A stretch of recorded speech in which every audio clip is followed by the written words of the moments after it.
Imaginez. Un petit village italien au cœur des collines, des pierres anciennes imbibées de silence, une église où l'odeur de cire et d'encens se mêle à une atmosphère lourde, presque suffocante. On dit que derrière ces murs, certains prêtres n'ont pas seulement gardé la parole de Dieu, mais aussi les secrets du diable lui-même. Et parmi ces récits troublants, il en est un qui glace encore le sang de ceux qui osent l'évoquer. L'étrange affaire de Leonardo Mancini. Un nom presque oublié, mais qui cache une histoire de rituels interdits, de manuscrits anciens, et de vérités que le Vatican aurait préféré enterrer à jamais. Au fil des prochaines minutes, nous allons plonger ensemble dans un récit aussi fascinant qu'effrayant.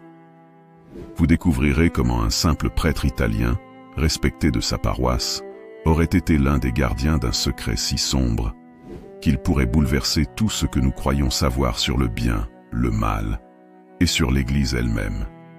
Alors, restez bien jusqu'au bout, car ce que vous allez entendre pourrait changer à jamais votre regard sur l'histoire, sur la foi, et sur la frontière fragile entre lumière et ténèbres. Et si vous aimez ce genre de récits mystérieux et bouleversants, n'oubliez pas de vous abonner à la chaîne Histoires émouvantes et de cliquer sur le pouce bleu pour nous soutenir. Cela nous aide énormément à continuer de vous partager ces enquêtes incroyables. Maintenant, entrons ensemble dans les profondeurs d'un secret que beaucoup auraient préféré voir sombrer dans l'oubli. Tout commence un soir d'automne, à la fin du 19e siècle, dans le petit village de San Giacomo, niché au pied des Apennins italiens. La pluie tombait ce soir-là d'une façon inhabituelle, presque rituelle, comme si chaque goutte frappait le sol au rythme d'un chapelet invisible. Les habitants, habitués aux intempéries, restaient malgré tout cloîtrés chez eux. On raconte que même les chiens ne voulaient pas sortir. Et pourtant, dans l'église principale, une lueur vacillante persistait. La porte n'était pas fermée à clé, et une silhouette s'y tenait agenouillée. C'était Leonardo Mancini, jeune prêtre à la réputation irréprochable. Mais ce que personne ne savait, c'est que cette nuit-là, il ne priait pas Dieu. Certains témoins, qui vivaient encore assez longtemps pour le raconter plus tard, jurèrent avoir entendu des mots en latin qui n'avaient rien d'une prière ordinaire. Des murmures graves, gutturaux, qui faisaient vibrer les murs de pierre. Le lendemain, aucun d'entre eux n'osa poser de questions. C'est là que naît le mystère. Leonardo Mancini n'était pas un prêtre ordinaire. Né en 1856 dans une famille modeste de Toscane, il avait grandi au milieu des champs d'oliviers et des collines baignées de soleil. Sa mère disait de lui qu'il avait toujours été entre deux mondes, capable de réciter par cœur des psaumes à 8 ans, mais aussi fasciné par des histoires païennes que lui racontaient les anciens du village. À 19 ans, il entra au séminaire de Florence. Ses supérieurs le décrivaient comme brillant, charismatique, mais parfois dérangeant. Non pas par ses paroles, mais par ses silences. Quand les autres débattaient de théologie, lui restait souvent pensif, comme s'il savait déjà des choses que les autres ignoraient.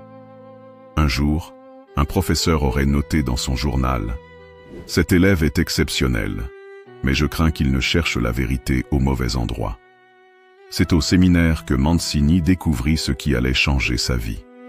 Dans la bibliothèque, il mit la main sur un vieux manuscrit poussiéreux, dissimulé derrière des volumes de Saint-Augustin. Le livre n'était pas censé se trouver là. Écrit en latin médiéval, il portait un titre énigmatique, Clavis Daemonum, la clé des démons. Ce texte contenait des prières, oui, mais inversées, corrompues, comme si elles avaient été détournées de leur essence première. Des formules qui semblaient capables d'invoquer, non pas la lumière divine, mais les ténèbres. Selon certains passages, ces mots avaient été transmis à travers les siècles par une poignée de prêtres qui se disaient gardiens de l'équilibre, convaincus que connaître le langage du mal était nécessaire pour mieux le combattre. Mancini ne parla jamais de cette découverte, mais ses camarades remarquèrent que ses nuits se faisaient plus courtes, ses yeux plus sombres. Un soir, alors qu'il priait seul dans la chapelle du séminaire, Leonardo fut surpris par un autre étudiant. Le jeune homme racontera plus tard avoir entendu Mancini prononcer une prière qui ressemblait davantage à une incantation. Le lendemain, cet étudiant fut renvoyé du séminaire pour mauvaise conduite. Aucun détail ne fut jamais donné. On chuchotait que Manzini avait des protecteurs puissants, peut-être au Vatican même. Car déjà à cette époque, certains cardinaux avaient compris que Leonardo pourrait être utile. On raconte qu'il fut approché par une société secrète au sein de l'Église, un cercle restreint de prêtres et d'évêques qui se considéraient comme les gardiens des clés. Leur mission, conserver, surveiller et parfois utiliser certains savoirs interdits liés au malin. À partir de là, la vie de Manzini prit un tournant. Il fut envoyé à Rome, sous prétexte de poursuivre des études avancées en théologie. Mais en réalité, il fut initié à une autre facette de la foi, celle que l'on ne montre jamais aux fidèles. Le Vatican possédait, et possède peut-être encore, une section secrète de sa bibliothèque, fermée au public, appelée l'Archivum Secretum Apostolicum Vaticanum. Là, dans des couloirs protégés par des gardes, étaient conservés des documents que très peu d'yeux pouvaient voir. Manzini y eut accès, et ce qu'il lut bouleversa sa vision du monde.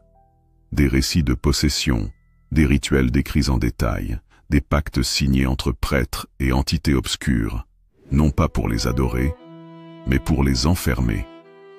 Comme si l'Église avait, depuis des siècles, conclu des accords avec le diable afin de maintenir un fragile équilibre. Quand il revint à San Giacomo pour officier comme simple curé de village, Leonardo Manzini n'était plus le même. Il célébrait la messe avec ferveur, mais certains paroissiens remarquaient un détail étrange. Parfois, ses lèvres bougeaient à peine, comme s'il récitait autre chose en parallèle. Une vieille femme, qui s'asseyait toujours au premier rang, affirma avoir entendu deux voix sortir de sa bouche en même temps. L'une douce et claire, l'autre grave et inquiétante.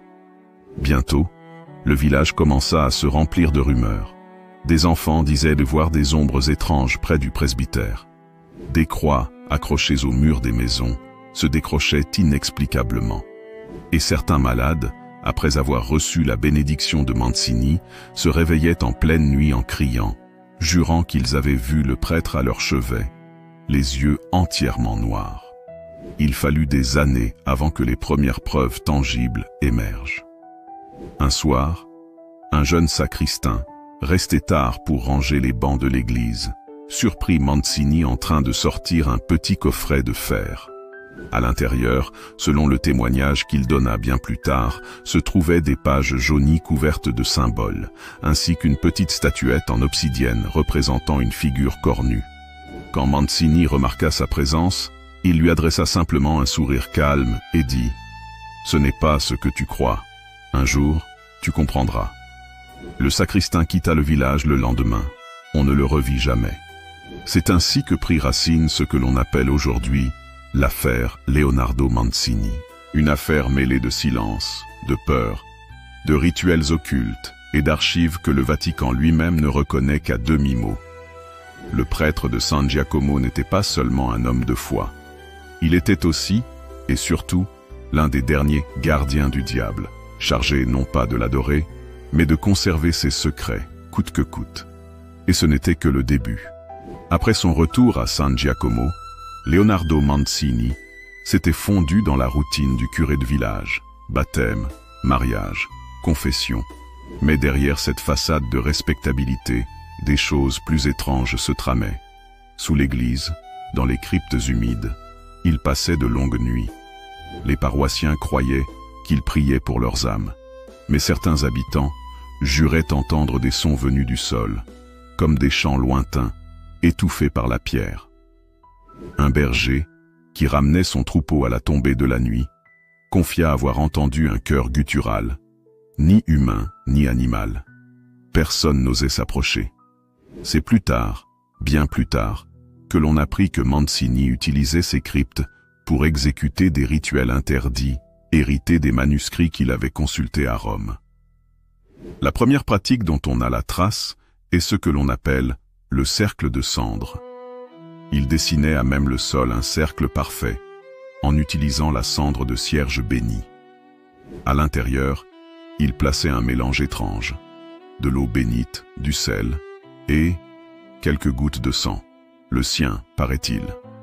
Puis il récitait une prière inversée, un pater noster à rebours, chaque mot se tordant comme une corde que l'on brise.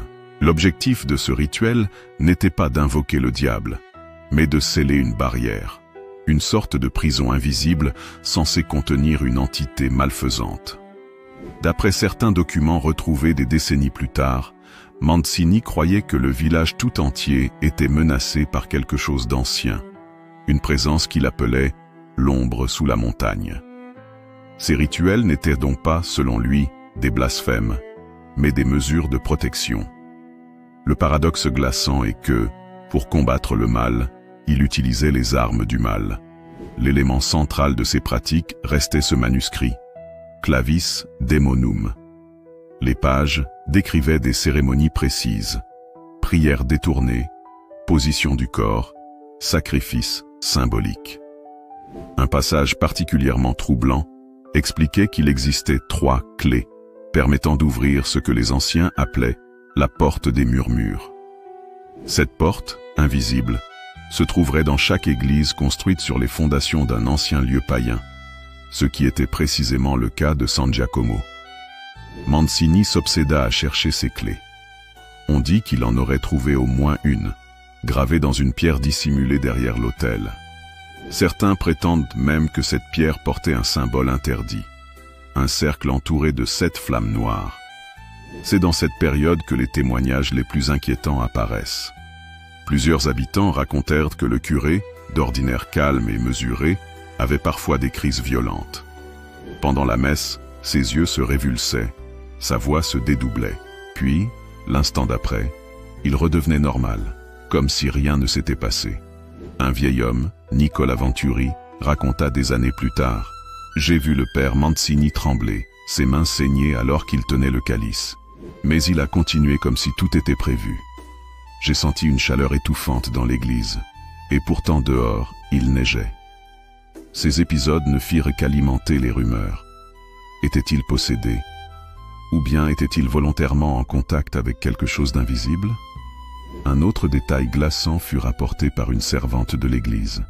Elle surprit un soir Mancini dans la sacristie, face à un miroir couvert d'un voile noir. Devant lui, une bougie tremblotante. Il murmurait des mots en latin, et le miroir vibrait légèrement, comme une eau sombre agitée. Selon elle, une silhouette s'était dessinée fugitivement dans le reflet. Une figure sans visage, uniquement une bouche ouverte, comme si elle hurlait. Quand Mancini s'aperçut de sa présence, il la congédia sans un mot. Ce rituel du miroir noir était décrit dans Clavis Daemonum comme une pratique pour interroger les ombres. En d'autres termes, parler à des entités qui n'ont pas de corps. San Giacomo, à partir de 1884, devint un lieu étrange. Les récoltes se fanaient subitement, des bêtes mouraient sans raison, des enfants naissaient avec des marques noires sur la peau que les médecins ne pouvaient expliquer. Et toujours, les habitants reliaient ces malheurs aux prêtres. Mais paradoxalement, personne n'osait se dresser contre lui, car malgré la peur, certains constataient que Mancini guérissait aussi. Une femme atteinte de convulsions retrouva la santé après une prière privée dans la crypte. Un homme paralysé marcha de nouveau après avoir bu de l'eau bénite que le prêtre avait lui-même bénie ou transformée. Ainsi, la population restait prisonnière d'un dilemme. Mancini était-il leur protecteur ou leur bourreau? En 1887, un jeune séminariste du nom de Carlo Benedetti fut envoyé à San Giacomo pour assister Mancini. Très vite, il comprit que quelque chose n'allait pas. Il nota dans son journal: « Le père Leonardo prie trop longtemps. Il ne dort presque jamais. La nuit, je l'entends descendre dans la crypte avec une lampe. J'ai tenté de le suivre, mais j'ai senti une force invisible me retenir. J'ai peur de lui, mais j'ai plus peur encore de ce qu'il garde enfermé ici. » Ces notes, retrouvées bien plus tard dans les archives diocésaines, constituent l'un des rares témoignages directs sur les rituels de Mancini. Carlo aurait même vu le prêtre tracer un symbole en sang sur le mur de la crypte. Le lendemain, la marque avait disparu. L'épisode le plus célèbre et le plus effrayant, survint lors de l'équinoxe d'automne 1889. La légende raconte que cette nuit-là, Mancini réunit dans la crypte un petit groupe d'hommes vêtus de soutanes noires. Certains pensent qu'il s'agissait d'autres prêtres envoyés secrètement par le Vatican. Ils auraient procédé à un rituel collectif, visant à sceller définitivement une brèche invisible sous l'église. Des témoins extérieurs rapportèrent avoir vu des lueurs rouges filtrées par les fissures des murs, comme si la crypte était en feu. D'autres jurèrent avoir entendu un rugissement venu des profondeurs, si fort qu'il fit trembler les vitres. Le lendemain, l'église était intacte. Mais 3 des hommes présents lors du rituel disparurent, sans laisser de traces. À partir de là, l'affaire prit une tournure plus grave. Le Vatican, alerté par les rumeurs, envoya discrètement des enquêteurs. Officiellement, ils venaient inspecter la paroisse. Officieusement, ils voulaient savoir si Mancini avait franchi une limite. Les rapports demeurent secrets. Mais on sait qu'à la suite de leur visite, rien ne changea. Mancini resta en place, ce qui fit dire à certains qu'il était protégé par une main invisible, peut-être celle d'un cardinal haut placé. De 1890 à 1893, les rituels devinrent plus fréquents, plus violents. Des témoins disaient entendre des cris étouffés la nuit. Les pierres de l'église se couvraient parfois de traces noires, comme brûlées de l'intérieur. Et les habitants commençaient à disparaître. 3 enfants, 2 femmes, un vieillard. Officiellement, on parla de fuite, d'accident, de maladie. Mais dans le village, une autre rumeur circulait. Mancini avait besoin de sacrifices pour nourrir ses rituels. Aucune preuve n'a jamais été retrouvée. Mais la peur, elle, était bien réelle. Tout au long de cette période, une question obsédait les habitants et continue encore aujourd'hui à hanter les historiens. Leonardo Mancini était-il un prêtre courageux, prêt à affronter les ténèbres avec leurs propres armes? Ou bien avait-il franchi la ligne, devenant lui-même l'instrument de ce qu'il prétendait combattre? La vérité, comme toujours, se trouve peut-être quelque part entre les deux. Les rituels de Mancini ne pouvaient durer éternellement. Car plus il s'enfonçait dans ses pratiques, plus il s'isolait, plus le village sombrait dans la peur. Et surtout, plus le Vatican devait choisir entre continuer à protéger son gardien des secrets ou l'éliminer pour sauver son image. C'est à ce tournant que commence la suite de l'affaire. À partir de 1893, San Giacomo n'était plus le même. Autrefois paisible, ce village toscan vivait désormais dans une atmosphère lourde, étouffante. Les rues se vidaient tôt le soir, les familles barricadaient leurs portes et les messes, autrefois remplies, n'attiraient de plus qu'une poignée de fidèles. Les disparitions s'accumulaient. 3 enfants manquaient à l'appel. 2 jeunes femmes avaient mystérieusement quitté leur foyer sans prévenir. Un vieillard, Pietro Alberti, s'était volatilisé en plein jour, laissant sa canne plantée dans la terre. Chaque fois, les rumeurs pointaient vers l'église. Ils disparaissent là-dessous, chuchotaient les habitants. Le père Leonardo les prend pour ses rituels. Et pourtant, personne n'osait l'accuser ouvertement, car l'autorité du prêtre, mêlée à une crainte superstitieuse, paralysait le village. En 1894, le diocèse finit par réagir. Officiellement, il envoya 2 hommes à San Giacomo pour inspecter la paroisse, le père Enrico Baldini et le frère archiviste Matteo Rossi. En réalité, leur mission était claire, découvrir la vérité sur Leonardo Mancini. Le Vatican voulait savoir, était-il encore un serviteur de Dieu ou s'était-il laissé engloutir par ce qu'il prétendait combattre? Ces 2 enquêteurs étaient très différents. Baldini, homme d'âge mûr, était connu pour sa rigueur et sa fidélité inébranlable à Rome. Rossi, plus jeune, passionné par les archives et les textes anciens, nourrissait une curiosité dangereuse. Leur arrivée à San Giacomo fit l'effet d'un coup de tonnerre. Très vite, ils interrogeaient les villageois. Une femme âgée, Lucia Venturi, raconta avoir entendu des chants étranges venant de l'église à minuit. Un berger affirma avoir vu une lumière rouge sous les vitraux, comme si le feu brûlait en dessous. Un enfant parla d'une silhouette qu'il avait croisée près du presbytère, un homme vêtu d'une soutane, mais dont les yeux brillaient comme deux charbons ardents. Ces récits semblaient délirants, mais leur accumulation inquiétait Baldini. Il nota dans son rapport: « La peur ici n'est pas feinte. Les gens tremblent quand ils prononcent le nom du père Leonardo. » Quand ils se présentèrent enfin à l'église, Mancini les accueillit avec un sourire. Il n'était pas l'homme brisé ou possédé qu'il s'attendait à trouver. Au contraire, il semblait calme, presque bienveillant. Il leur parla du village, de sa mission, et nia toute accusation. Les disparitions, les gens partent chercher une vie meilleure. Le reste, ce ne sont que superstitions paysannes. Pourtant, Rossi remarqua des détails troublants. L'odeur d'encens mêlée à quelque chose de métallique, comme du sang séché.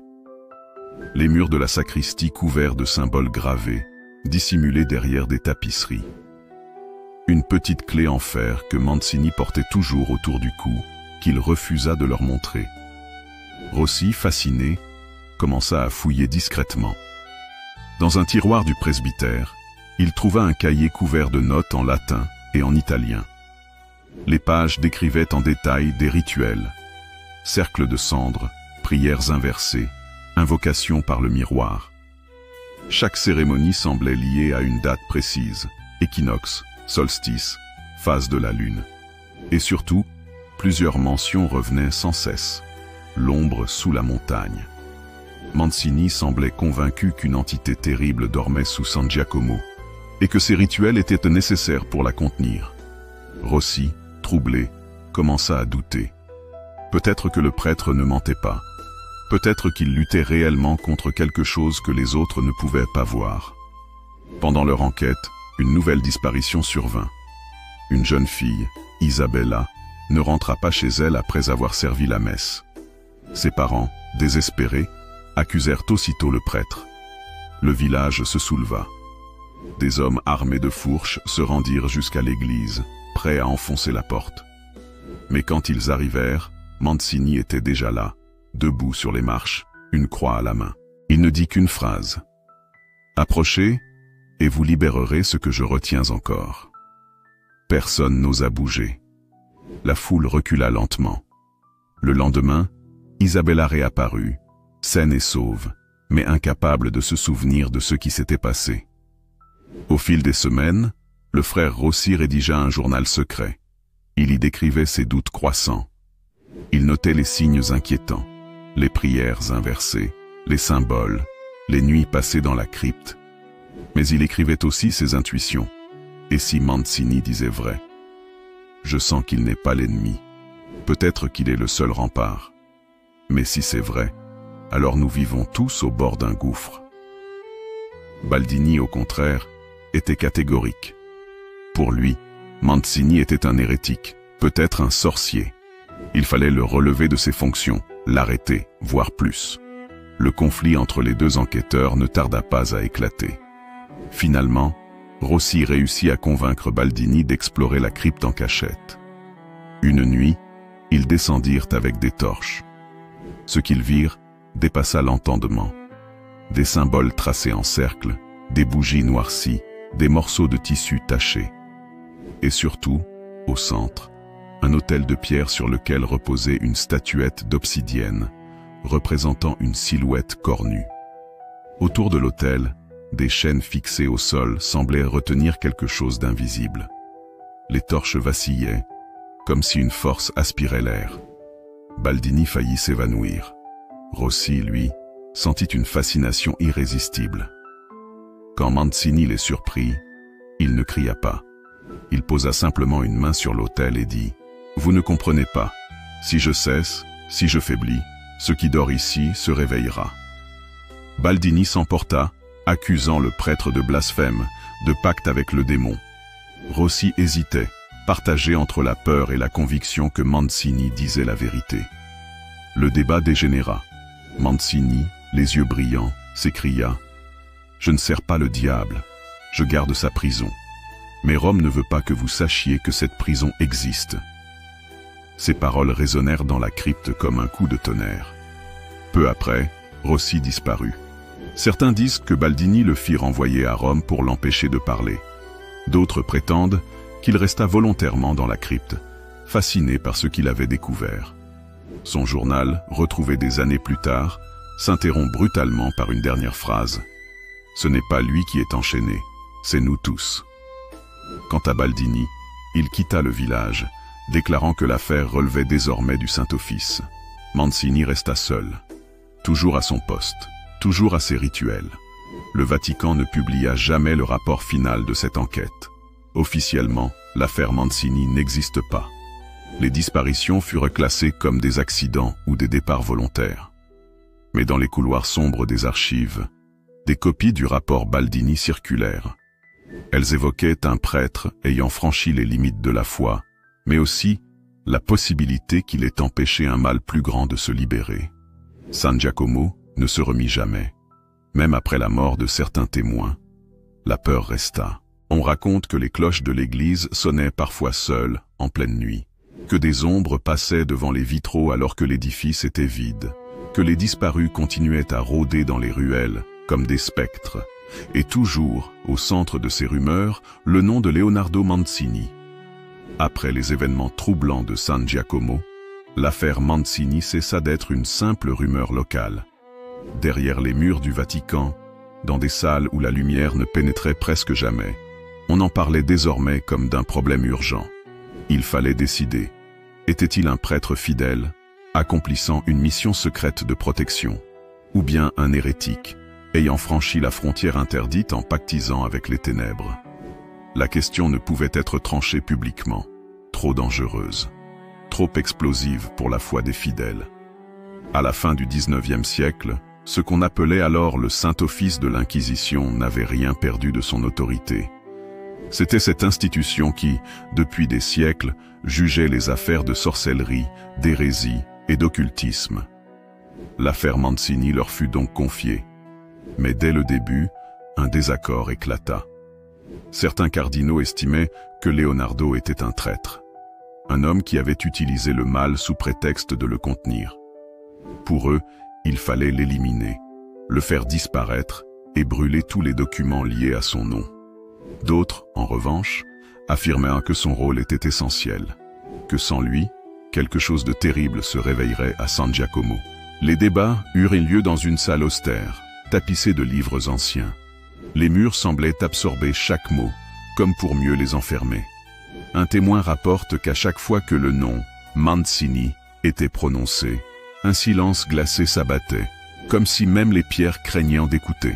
Un cardinal s'exclama: « Si cet homme a réellement contenu une force démoniaque, alors il est un héros. » Un autre répondit: « Un héros qui s'est sali les mains.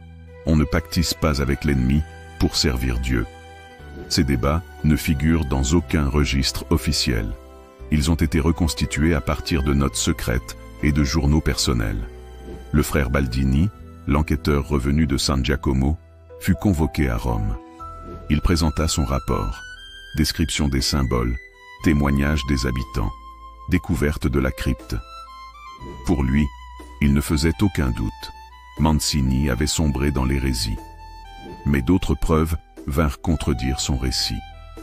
Des lettres retrouvées dans les archives du Vatican montrent qu'au moins 2 cardinaux connaissaient l'existence des rituels depuis le début et les avaient autorisés en secret. Ces documents prouvaient une chose effrayante. Le Vatican avait peut-être voulu que Mancini devienne ce qu'il était devenu. Au milieu de ce chaos, un témoignage inattendu surgit, celui du frère Rossi, le jeune archiviste disparu. Un manuscrit de sa main fut retrouvé dans une enveloppe cachetée, adressée directement au Saint-Office. On y lisait: « Mancini n'est pas l'ennemi, il est la barrière. S'il tombe, nous tombons tous. » Ce document mit le feu aux poudres. Certains y virent la preuve qu'il avait été séduit par l'hérésie. D'autres y virent au contraire une confirmation que Mancini était indispensable. Finalement, le Saint-Office décida d'organiser un procès secret. Mais il ne s'agissait pas d'un procès ordinaire, avec témoins et plaidoiries.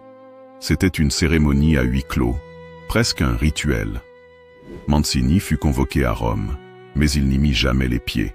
Selon certaines sources, il refusa de quitter San Giacomo déclarant que s'il s'éloignait trop longtemps, l'ombre sous la montagne se libérerait. Alors, le procès se déroula sans lui. Après des semaines de débats, une décision étrange fut rendue. Officiellement, Mancini fut déclaré non coupable, faute de preuves suffisantes. Son nom ne fut pas ajouté à la liste des hérétiques. Mais en secret, il reçut une autre sentence. Il devait rester à San Giacomo jusqu'à sa mort. Ces rituels, aussi obscurs soient-ils, devaient continuer. Et jamais, sous aucun prétexte, son histoire ne devait sortir des murs du Vatican. En d'autres termes, il devint un prisonnier sacré, condamné à garder le secret, mais indispensable à la survie du village, peut-être même au-delà. Pour s'assurer de son obéissance, une société secrète fut créée au sein du Vatican. Certains l'appelaient les Custodes Tenebrarum, les gardiens des ténèbres. Leur mission, surveiller Mancini, protéger son œuvre, mais aussi veiller à ce qu'elle ne soit jamais révélée au grand jour. Ces hommes restaient dans l'ombre, vêtus de noir, apparaissant parfois dans le village pour de mystérieuses inspections. Les habitants les craignaient presque plus que Mancini lui-même. Dès lors, tout fut orchestré pour effacer l'affaire. Les disparitions, attribuées à des bandits ou à l'exode rural, les rituels, décrits comme de simples rumeurs villageoises, le journal de Rossi, enterré dans les archives, classé réservé. Seuls quelques prêtres de haut rang connaissaient la vérité. Et tous savaient que ce secret devait mourir avec eux. Mais les secrets ne restent jamais enterrés éternellement. Car à San Giacomo, les habitants continuaient de voir, d'entendre, de ressentir. Ils savaient que quelque chose vivait sous leurs pieds. Ils savaient que leurs prêtres portaient un fardeau qui dépassait l'entendement. Et plus le Vatican imposait le silence, plus les rumeurs grandissaient. Des voyageurs de passage rapportaient des histoires étranges. Des journaux locaux parlaient à demi-mot de disparitions mystérieuses. L'affaire Mancini, loin de s'éteindre, se transformait en légende. Leonardo Mancini resta à San Giacomo. Il continua ses messes, ses confessions, ses baptêmes. Mais il continua aussi ses rituels dans la crypte, seul, la nuit. On dit qu'il vieillissait à peine, que les années passaient, mais que son visage restait presque le même. Était-ce une illusion, ou bien le prix de ces pratiques interdites? Le Vatican, de son côté, patientait. Il savait que tôt ou tard, Mancini mourrait, et que le problème disparaîtrait avec lui. Mais les rumeurs disaient autre chose, que si le prêtre venait à mourir, la barrière céderait, et l'ombre sous la montagne serait libérée. Alors, certains cardinaux commencèrent à craindre que leur sentence n'ait condamné non pas un homme, mais toute l'Église. Au tournant du XXe siècle, Leonardo Mancini était toujours là. Les habitants de San Giacomo avaient en vue vieillir leurs enfants, leurs petits-enfants. Mais lui semblait presque inchangé. Ses cheveux grisonnaient à peine, son dos restait droit, sa voix forte. Certains disaient que Dieu lui avait accordé une longévité exceptionnelle. D'autres murmuraient qu'il avait vendu son âme pour prolonger sa mission. Peu à peu, les villageois cessaient de le voir comme un simple prêtre. Pour eux, il devenait une figure surnaturelle, à la fois crainte et vénérée. En 1907, un événement bouleversa le village. Une série de tremblements secoua les collines. Les maisons craquaient, les animaux hurlaient, et dans la crypte, des fissures s'ouvraient. Cette nuit-là, Mancini réunit les habitants devant l'église. Il leur parla d'une voix grave. L'ombre frappe au mur de sa prison. Si je faiblis, elle sortira. Mais si vous priez avec moi, alors peut-être aurons-nous encore du temps. Pour la première fois, il ne pria pas seul. Tout le village récita un paternoster, pendant que lui murmurait autre chose, plus sombre, plus guttural. Le mélange des voix résonna dans l'air, comme un chant discordant. Le sol cessa de trembler. Mais ce fut la dernière fois que les villageois le virent pratiquer ouvertement. Après cet épisode, Mancini se retira presque entièrement du monde. Il célébrait encore les messes, mais son regard semblait absent. Il ne sortait plus du presbytère que rarement. Les nuits, en revanche, on voyait toujours la lueur vacillante de sa lampe descendre dans la crypte. Certains habitants racontaient que parfois, au milieu du silence, on entendait un rugissement sourd, comme si une bête gigantesque se tordait sous terre. Les plus braves juraient qu'au lever du jour, la terre était chaude près de l'église, comme si un feu invisible brûlait sous leurs pieds. En 1922, le village fut secoué par une nouvelle étrange. Leonardo Mancini était mort. Mais sa mort n'était pas ordinaire. On le retrouva dans la crypte, assis devant l'autel, les mains croisées sur la statuette d'obsidienne. Son visage était intact, presque paisible, mais son corps avait l'aspect de la pierre, comme si quelque chose l'avait figé dans le temps. Le plus troublant, malgré son âge avancé, il paraissait n'avoir pas plus de 50 ans. La crypte fut aussitôt scellée par des prêtres venus de Rome. Le cercueil, dit-on, ne quitta jamais le village. Certains affirment même que Mancini ne fut jamais enterré, mais enfermé là où il avait passé sa vie. Après sa mort, San Giacomo sombra dans une période étrange. Des incendies éclataient sans raison. Des enfants naissaient muets. Des habitants juraient voir Leonardo marcher la nuit près du cimetière. On racontait que son esprit ne reposait pas, que sa mission n'était pas terminée. Le Vatican envoya plusieurs prêtres pour prendre sa place, mais aucun ne resta plus de quelques mois. Certains sombraient dans la folie, d'autres disparaissaient tout simplement. Le poste de curé de San Giacomo devint une sorte de malédiction. Dans les années 1950, des chercheurs commencèrent à s'intéresser à l'affaire. Un historien italien, Marco Bellini, retrouva des fragments du journal du frère Rossi.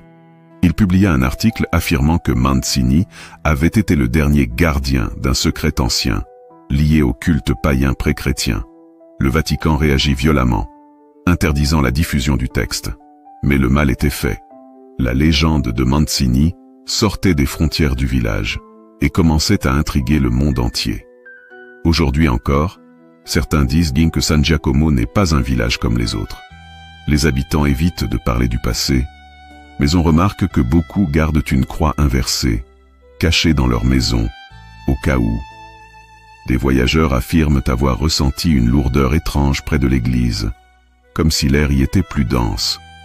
Et chaque année, à l'équinoxe d'automne, les cloches sonnent toutes seules, exactement à minuit. Dans les profondeurs de l'Archivum Secretum du Vatican, l'affaire Mancini dort encore.